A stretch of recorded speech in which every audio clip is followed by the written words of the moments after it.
সীমান্ত উত্তেজনা। দিল্লিতে তলব করা হয়েছে বাংলাদেশের উপকমিশনার নুরুল ইসলামকে। বদলির হিড়িক, একযোগে বদলি 50 পুলিশ সুপার সহ 74 ঊর্ধ্বতন কর্মকর্তা। নিয়োগ বাতিল, পিএসসিতে সদ্য নিয়োগ পাওয়া 6 সদস্যের চাকরি বাতিল। খালেদা জিয়ার উন্নতি, সাহায্য ছাড়াই হাঁটতে পারছেন, দেশবাসীর খোঁজখবর নিচ্ছেন সাবেক প্রধানমন্ত্রী। বিএনপি চীন বৈঠক, ঢাকায় চীনের রাষ্ট্রদূতের সঙ্গে বৈঠকে মির্জা ফখরুল। জবি শিক্ষার্থীদের শাটডাউন, দ্বিতীয় ক্যাম্পাস সেনাবাহিনীর হাতে তুলে দেওয়া সহ 3 দফা দাবিতে কঠোর কর্মসূচি।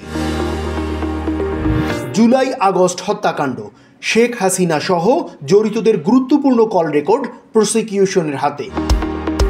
সীমান্তে মৃত্যু, 11 বছরে বিএসএফের গুলিতে প্রাণ হারিয়েছেন 289 বাংলাদেশি। অন্তর্বর্তী সরকার বৈধ, হাইকোর্টের রায়। জনগণের সমর্থনেই অন্তর্বর্তী সরকার স্বীকৃত।